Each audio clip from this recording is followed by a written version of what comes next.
الدكتور خرج اهو. يا دكتور طمنا، ايه الاخبار؟ الف مبروك، وهي كويسه الحمد لله. الحمد لله رب العالمين. والواد زي الفل، بنوته زي القمر.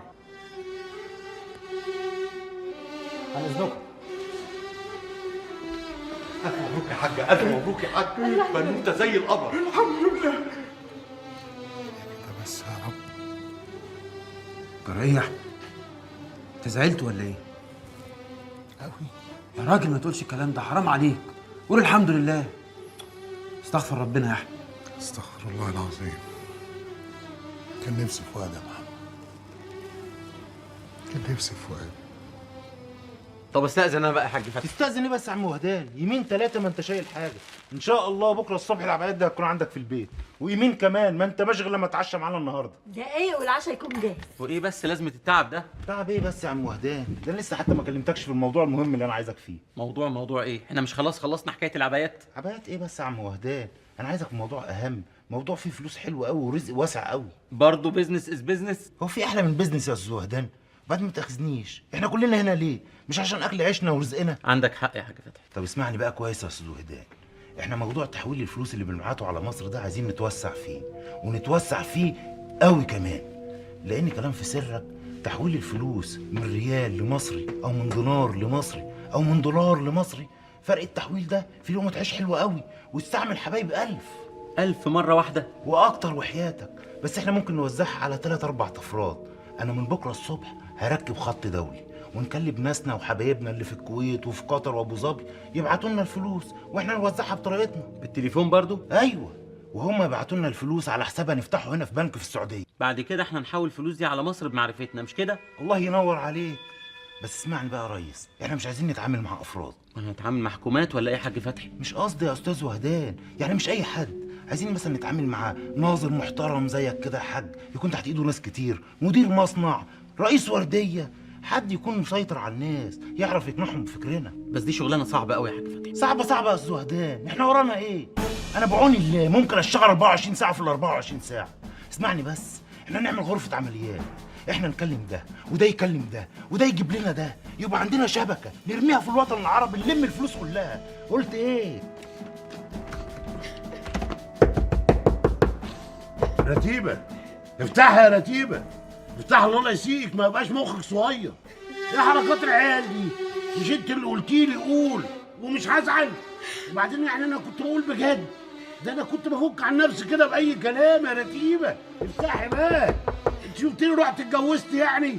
طب عليا الطلاق بالثلاثة، ما هتجوز حد غيري. ها ارتحت بقى؟ افتحي افتحي يا رتيبة، ورحمة ابوك الغالب تربطه لا تفتحي. يلا بقى يا ولية افتحي.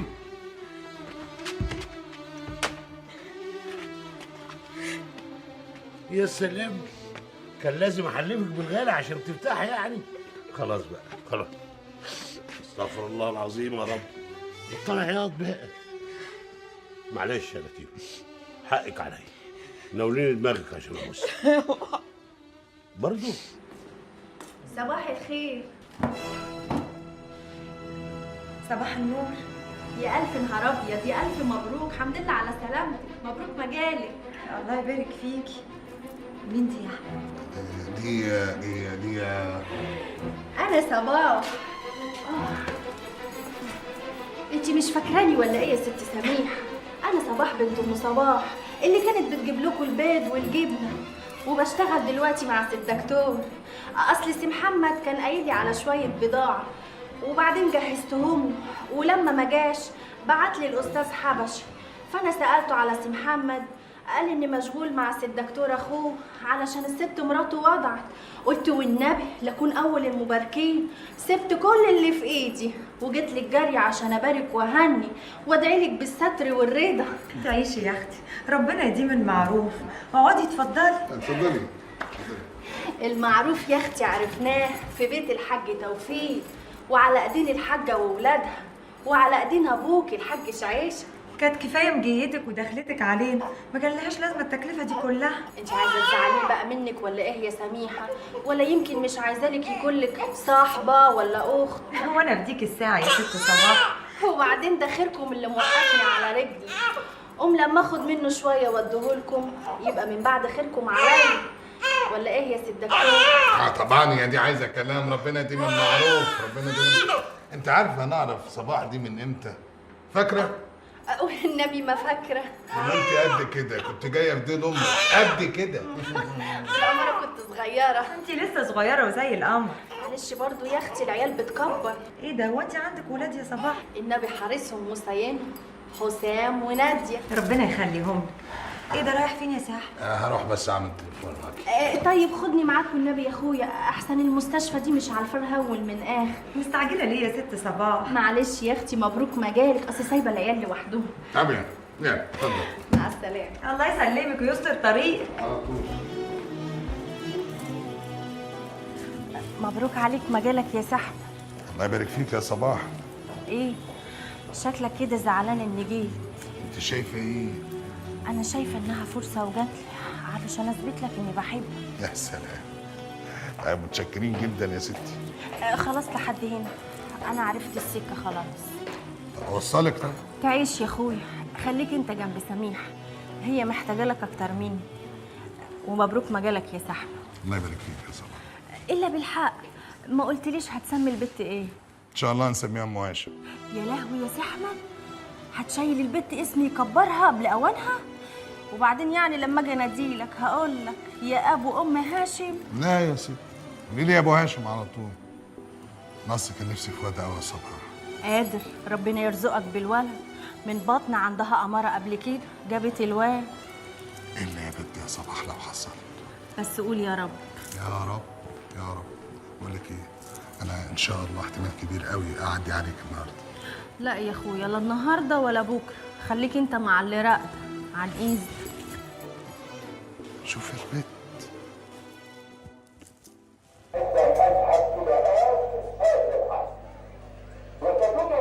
تدهش إسرائيل، إنما تسمعني لا أقول مرة أنني مستعد أن أذهب إلى بيتهم إلى الكنيسة ذات ومنصفها.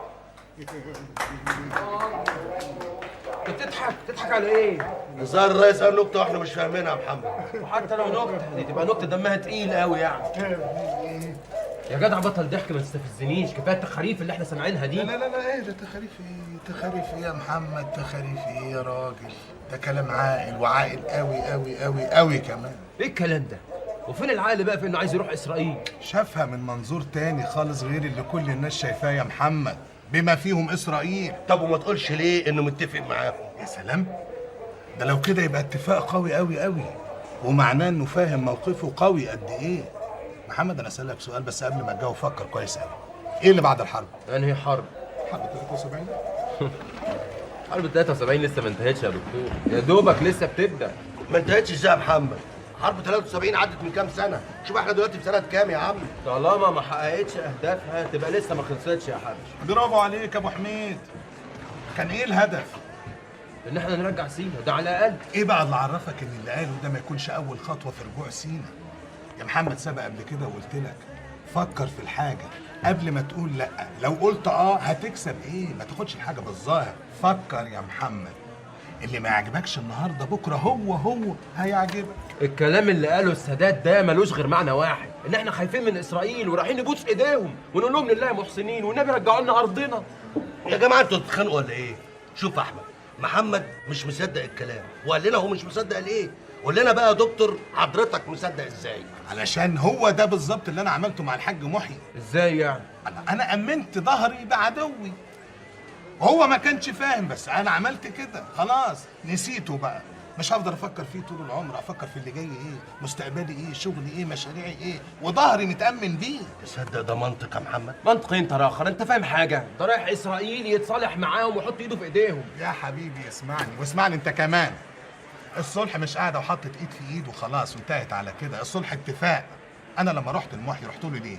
مش عشان اتصالح معاه طبعا، راح عشان اتفق، بس وانا قوي ومسيطر. والسادات عمل كده، قوي ومسيطر ومنتصر، هيعمل اللي هو عاوزه. وبعدين انا عايز اقول لكم على حاجه انتوا الاثنين، اللي يعمل اللي عمله احمد توفيق لا يبقى عمل الصح. صح.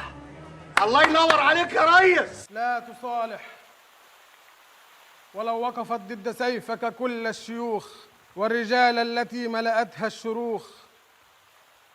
هؤلاء الذين يحبون طعم الثريد وامتطاء العبيد، هؤلاء الذين تدلت عمائمهم فوق أعينهم وسيوفهم العربية قد نست سنوات الشموخ لا تصالح، فليس سوى أن تريد أنت فارس هذا الزمان الوحيد وسواك المسوخ لا تصالح لا تصالح.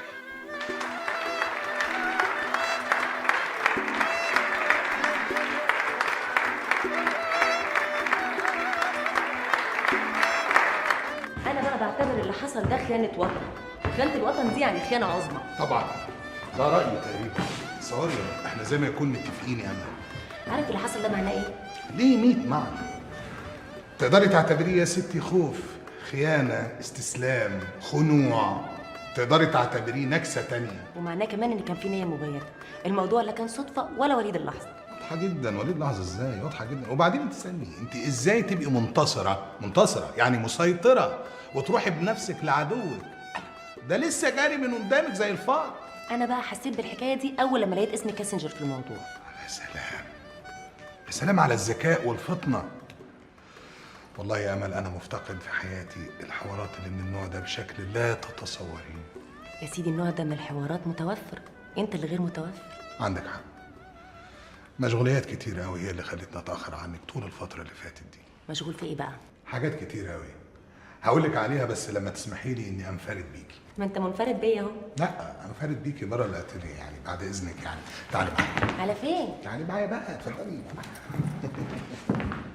يا أحمد فهمني إحنا رايحين فين؟ ما بحبش أبقى مش فاهمة كده. يا ستي هفهمك. احنا جايين عشان نقابل اللي مستنينا ده. هو مين ده؟ اهو بصي ده. إيه ده يا أحمد؟ مش ممكن. ده علشاني أنا؟ في الحقيقة لا، ده عشانه هو. ما هو ده البيانو ابن المحظوظة، ابن المحظوظة اللي هتقعدي عليه وتعزفي بيه أمامك.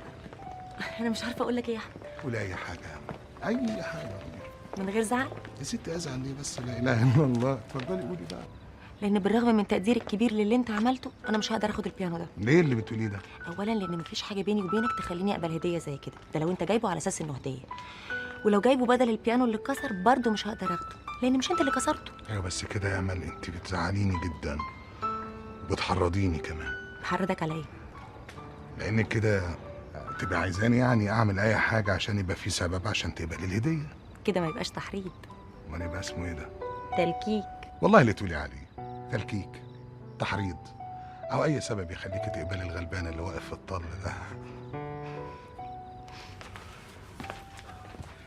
خير يا دكتور. انتوا مستعجلين قوي ليه كده يا استاذ حبشي؟ اسمي حبشي. يا استاذ حبشي الحاله بسيطه قوي، علاجها شويه ادويه ان شاء الله. الادويه دي بخصوصي انا ولا بخصوص مراتي؟ انت بالنسبه لك زي الفل، مش محتاج لاي ادويه.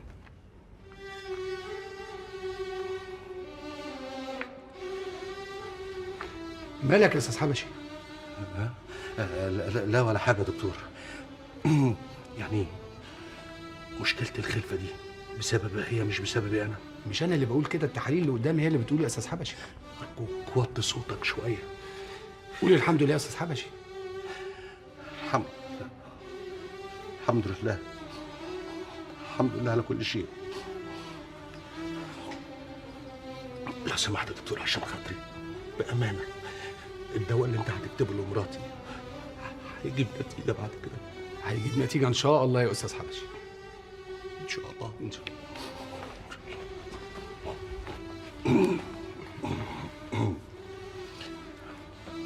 الله. شفتي بقى يا ستات، المشكلة طلعت عندي أنا مش عندك أنت خالص.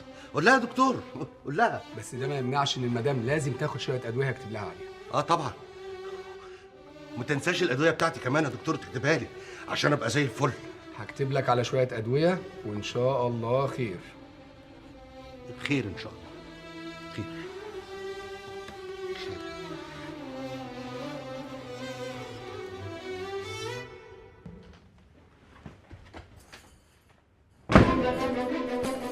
انت بتفتح النور وترزع الباب كده ليه؟ مش شايفني نايمه؟ غريبه، وانت ايه اللي نايمك بدري يعني؟ مش عوايدك، الساعه ما جاتش 8. زهقانه وقرفانه. لا انا في عرض، لو زهقانه وقرفانه نامي نامي وانا هطفي النور وهقلع في الضلمه. ده بدل ما تسالني مالك يا بدريه، ايه اللي بيكي؟ مالك يا بدريه؟ ايه اللي بيكي؟ لا بقول لك ايه، انا مش ناقصاك واسلوبك ده مش هينفع وانت عارفني كويس. يا ست عارفك كويس. مالك يا بداره؟ مش قايله يا ست بقول لك حقك عليا، ابوس دماغك اهو. يكونش عندك مشكله في الشغل؟ ايوه، ام مازن ما خدتش مني غير 50 عبايه بس وبالعافيه. يا نهار ابوك اسود، عملت ايه؟ ايه اللي حصل؟ شفت؟ اديك هتقرف انت كمان عشان تعذرني. لا ابوس ايدك، احكي لي بالظبط ايه اللي حصل. ما اعرفش، انا رحت لها فضلت رمياني في اوضه الضيوف ساعتين وبعد كده جات لي بوزها شبرين وبتكلمني من طراطيف مناخيرها. مش مشكله، انت عملت ايه؟ انا ما عملتش حاجه، انا الصراحه ظنيت فيك انت. في انا؟ ليه؟ ما اعرفش، قلت يمكن عملت حاجه لجوزها وهي بتطلعه عليا انا. ابو مازن ده انا وابو مازن سمن على العسل، ده انا دراعه اليمين. الصراحه الراجل ما يتعيبش، هنعيب في ليه؟ امال ايه اللي حصل؟ يا بدريه ام مازن دي ما ينفعش تفلت من تحت ايدينا، ده شغلنا يتخرب وحاجات كتير تبوظ. يا اخويا بقى 60 ده انا هعمل لها ايه؟ 60 ده ايه؟ ام مازن دي معارفها كتير قوي، ده كفايه الشركه بتوع جوزها. بقول لك ايه، استهدي بالله وفهميني، انت بوظت ايه؟ خلينا نلم وراكي. انا ما بوظتش حاجه وما عملتلهاش حاجه اصلا، دي بان عليها ست مجنونه، دي مكلماني قبل ما انزل. انت فين يا بدريه؟ وحشتيني يا حبيبتي. قفلت معاها نزلت رحت لها وانا داخله ابو مازن كانت جايه. وبعدين؟ ولا قبليه شفته سلمت عليه، مشيت معاه لحد باب البيت، بيفتح الباب البرقع اللي على راسي وقع، وطه جابهولي، هي شافته. والباب كان مقفول ولا مفتوح؟ الباب كان مفتوح. وبعدين؟ لمحتها بتجري على جوه وفضلت قاعده جوه مع ابو مازن ولطعاني بره زي الكلبه ساعتين، وجات لي ضربه البوز اللي حكيت لك عليه. وال50 عبايه اديتك ثمنهم ولا لا؟ قالت لي خلي جوزك ياخدهم من ابو مازن. خلي جوزك ياخدهم من ابو مازن؟ ربنا يستر يا بدريه. لا حول ولا قوة إلا بالله. أنت كده فيك حاجة يا واد، أنت مش مظبوط. مالك؟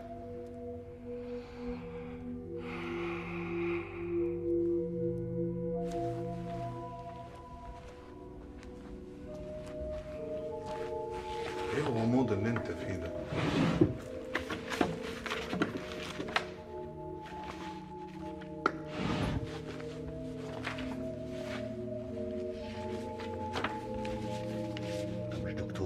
كنت. طب بص، ايه ده؟ شوف لي التقرير دي فيها ايه، التحاليل دي فيها ايه.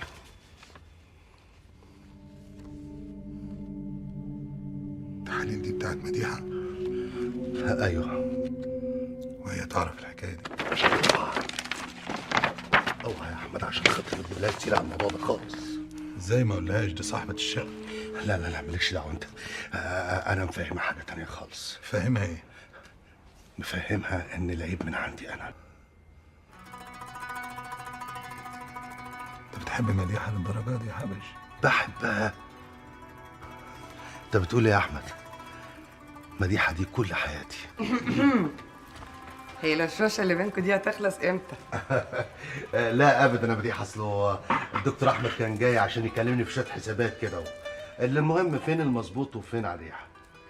المظبوطه بتاعت احمد اهي، واللي عريحه بتاعتك اهي، خدها. انت بتكذب ليه يا معلم؟ ايه الكذب اللي فيك دي؟ بقى القهوه. طبعا هتموتوا تعرفوا احنا كنا بنقول ايه، صح؟ بصراحه البت ام هاشم كبرت وكنت عايز يعني اعمل لها دفتر توفير، فقلت بما ان المعلم ده هو وزير الخزانه يجي يديني قرشين. ايوه بس طالب مبلغ كبير جدا. مفيش حاجه تكتر على ام هاشم، وعيني حبش يعني، وانت بتديله من جيبك؟ مش بديله من جيبه ولا حاجه، بس اي عجز في ميزان المدفوعات انا بتحاسب عليه. مالكش دعوه يا ابو ميزان مدفوعات انت، انا هتصرف. هات ال 10000 جنيه. 10000 جنيه مره واحده؟ امال يعني مرتين؟ عاوزهم امتى؟ حبيبة أمها يا اخواتي بحبها، حبيبة أمها يا اخواتي بحبها، يا اخواتي يا اخواتي يا اخواتي بحبها، حبيبة أمها. حبيبة أمها. لا أنا كده هبتدي أغير. هتغير عليها ولا هتغير عليا؟ عليكم انتوا الاتنين. بسم الله الرحمن الرحيم. حبيبة أم هاشم يتي أحب أبوها والله. انت كمان تحبي بابا؟ يا سلام على الاخلاق العاليه. بقول لك ايه، البيت دي عايزين نعمل لها دفتر تفكير ب 10000 جنيه مره واحده. 10000 جنيه مرة واحدة؟ ده كتير قوي. كتير على مين بس؟ عليها ولا علينا؟ لا مش كتير ولا حاجه، الحمد لله الشغل حلو ورزق واسع. ربنا يوسعها عليك كمان وكمان. ويوسع عليك انت كمان وترضي بقى وتروح الشقه الجديده. البت كبرت وعايزه مكان تمرح فيه. ما انت عارف يا احمد اني ما اقدرش اسيب ابويا وامي لوحدهم. يا ستي ما نسيبهمش لوحدهم، ما ناخدهم معانا، فيها ايه؟ ما فيها معانا 4 ادوار مش لاقيه اللي يسكنها. بص ما هو محمد اخوك قاعد هناك لوحده، مفيش حد ساكن تاني. وبعدين بيني وبينك معناها مراته عايزه اللي يونسها. لا لا يا انت مش عاجبك كلام ماما. انت مش عاجبك كلام ماما؟ مش عاجبك كلام ماما؟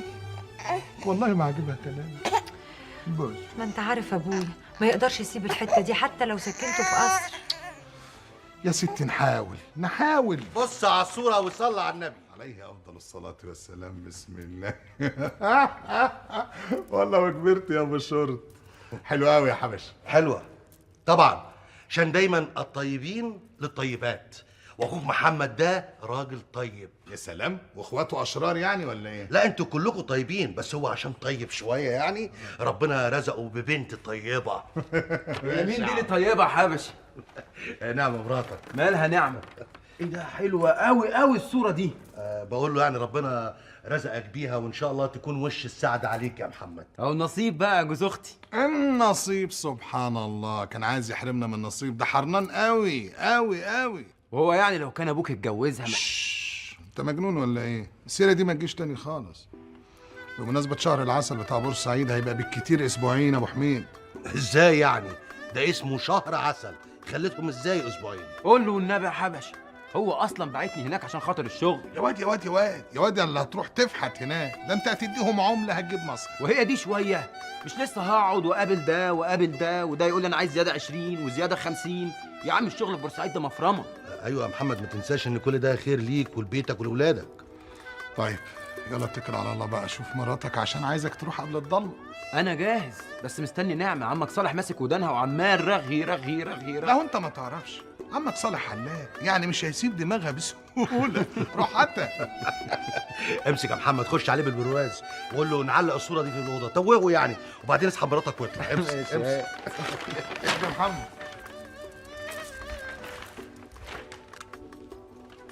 الف مبروك يا محمد. الله يبارك فيك.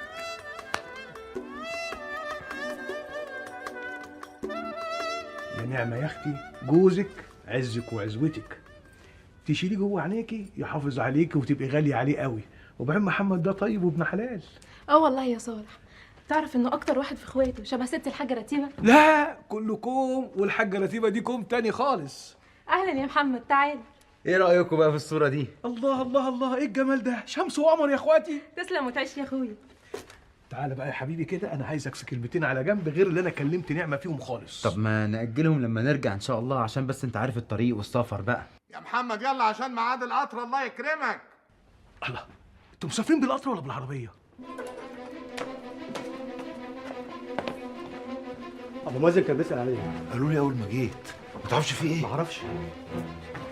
ابو مازن يبغاك. اللهم استر عوراتنا وامن من رواتنا يا رب. بسم الله.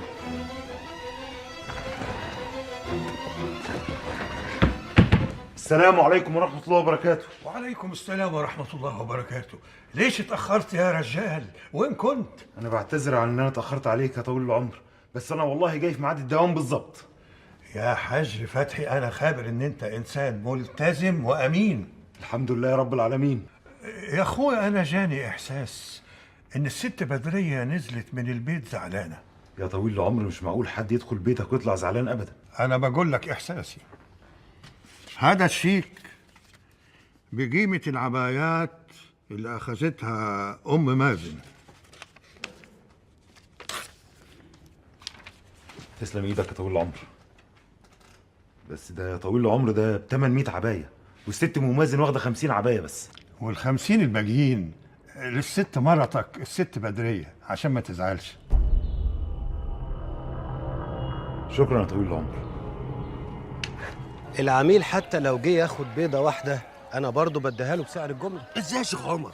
الله، كده تجار الجمله ممكن يزعلوا، لازم يحسوا برضه انهم مميزين. لا لا لا لا لا، بالعكس بالعكس، انا شايف بقى ان الراجل من دول لو جه عشان ياخد بيضه واحده ده هيشجعه انه يشتغل بعد كده في الجمله ويروح يوزع في اماكن احنا ما بنروحش نوزع فيها. بالظبط كده. التمييز ممكن يخلق لنا مشكله احنا مش قدها، وبعدين احنا بنعامل كل الناس زي بعضيها، وبعدين السعر اللي احنا بنبيع بيه ده ارخص سعر في مصر كلها بالنسبه للمنتجات المماثله. قول لي احنا بنبيع كيلو اللحمه بكام؟ ب 150 قرش. معقوله؟ ده وصل الجيزه ب 160 و 180 قرش. مش مهم هو بقى في الجيزه بكام، المهم ان السعر اللي احنا بنبيع بيه بنكسب من وراه كويس قوي بعد ما بنوفي كل التزاماتنا. وبعدين احنا لو فضلنا ماسكين على السعر ده الناس هتجيلنا احنا مش هتروح لغيرنا. قول لي يا شيخ، هو احنا نخسر لو بعنا الكيلو بكام؟ لحمه ولا فراخ؟ لا لحمه. انا والمصريين كلهم يهمنا اللحمه. لو بعنا كيلو اللحمه ب 130 قرش نخسر لو ب 130 قرش، انما لو بعناه ب 140 نكسب ان شاء الله، بس كده هيبقى فيه مخاطره كبيره قوي. مخاطره ايه بقى؟ واحنا بنكسب في اليوم من اللحمه تقريبا كده حوالي 17000 جنيه. ده في حاله ما تبيعه ب 150 قرش. مظبوط. تعالى لي هنا، لو انت كده يبقى عايز تعمل في اليوم 11000 كيلو عشان تطلع ب 17000 جنيه. مظبوط.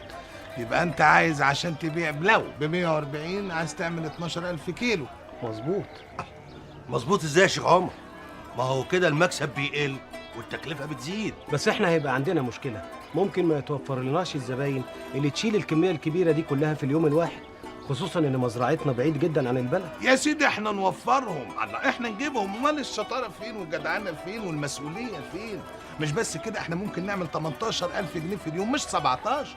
وهتيجي ازاي بقى دي يا باشمهندس الدكاتره؟ بالاتوبيس يا حضره الظابط. والاتوبيس ده سيادتك رقم كام؟ يا جدع اسمعني بقى، الله احنا هنجيب اتوبيسين ونحطهم في ميدان الجيزه ونجيب 2 هتيفه يقعدوا قدام الاتوبيس، كيلو اللحمه ب 140، كيلو اللحمه ب 140، والتوصيله هديه للعميل. بس يا عمنا مش 1 ولا 2 ولا 3 هيجوا، ناس كتير قوي هيجوا، وبدل ما هنبيع 12000 هنبقى عايزين نبيع 13 و 14000 كيلو. برضه زي ما قلت لكم المكسب هيقل والتكلفه زايده. يا سيدي مش مهم، الله مكسبنا مش فلوس وبس، اسمنا كمان هيكبر، بارك الله في براسة، والاسم يكبر وسمعتنا هتطرطش في مصر كلها. هيبقوا حاجتين، اسمك وراس مالك الاتنين مع بعض، اسمك كبر راس مالك كبر، الاتنين بقى يكبروا ببعض ويزغطوا ببعض. يا دكتور احمد، اسمك انت ولا اسم اخوك فتحي ولا اخوك محمد؟ ما كلهم واحد يا اخ حبشي. ما بلاش يا اخ دي بقى. يا جماعه احنا محتاجين اسم واحد بس ويكون منور كده. طيب ايه رايكم في اسم شركه ولاد توفيق؟ ايوه، عشان ابوك يقطعك من المصرف. لا ده ممكن كمان يطلب نسبه في الارباح.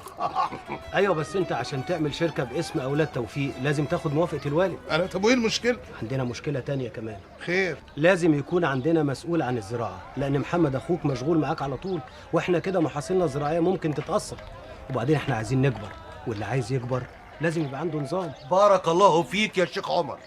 انت عايز مني ايه؟ عايز يكون عندنا مسؤول عن الزراعه قدامك وقدام محمد وقدام انا كمان. ليكن يا شيخ عمر. يا ست تعالي بقى وسيبك من اللي في ايدك ده ورسيني على بر. قلت ايه؟ يعني هما اللي هيولدوا في المستشفى احسن مني يعني ولا احسن مني؟ لا حول ولا قوه الا بالله. لا يا صباح، مفيش حد احسن منك، انت احسن من الناس كلها، بس الولاده في المستشفى يعني دفاتر وورق، وانا معروف لكل الناس. يعني هو اللي هيجي ده مش هيبقى له ورق واجراءات وهيخش المدرسه؟ يا ست احنا فين والمدرسه فين؟ ساعتها يحلها ربنا بقى. وبعدين الناس كلها هتبقى عرفت ان صباح هي مرات احمد توفيق عبد الفتاح. لو انت هتفضل مخبي لحد ما يروح المدرسه؟ اخبي مين يا بنت؟ تفهم من بقك، عيب ما تقوليش كده، ده انا هشيله على راسي من فوق والف في بيت بلد كلها، بس بعد ما يتولد. تفرق قوي الحكايه دي معايا يا صباح. وتفرق في ايه؟ اما امرك غريب قوي يا دكتور. لا مش غريب يا صباح. سميحه وابوها لو انا متجوز بس من غير عيال ممكن يطلبوا ان اطلق، انما لو انا مخلف وكمان ولد محدش فيهم هيقدر يفتح بقه. فهمتي ولا لا؟ فهمت. إلهي ربنا ينتعك بالسلامه يا صباح، وتجيبي الواد اخ لحسام ان شاء الله باذن الله، ويبقى عندك ولدين وبنت، وانا بقى يبقى عندي بنت وولد. لا ده انت اتجننت فعلا. لا انا ما اتجننتش، انا لو اتجننت كنت ارتكبت جريمه قتل، ما كنتش جيت سالتك واحب اطمنك. انا على وش جنان. ايه اللي جرالك يا فتحي؟ لا وانت رايحه لام مازن وخارجه من بيتها قبلك ابو مازن، قام البرقع وقع على الارض، قام بسلامته جابه واديهولك، ولا هو اللي شده من على وشك؟ اللي انت بتقوله ده مش ده كلامك؟ لا بقول لك ايه، حافظ على كلامك وحسس عليه قبل ما تقوله احسن لك. وام مازن لما سابتك ملطوعه ساعتين زي الكلبه في المضيافه، وطبعا بسلامتك خدت راحتك على الاخر وقلعت الحجاب كله. ودي فيها ان شاء الله غلط ولا غلط؟ وما يمنعش برضه انه يطول له عمر ابو مازن، دخل يطمن عليك. لا ده انت اتجننت فعلا. بقول لك استني هنا يا راجل يا عاقل، هو لو كان في بيني وما بينه حاجه كنت جيت حكيت لك على اللي حصل؟ طبعا، ما انا اهبل وبرياله. طب سيب ايدي وبطل جنان يا بدريه انا لو مجنون هبقى مجنون بك انت. يوه اسلم، مجنون فعلا.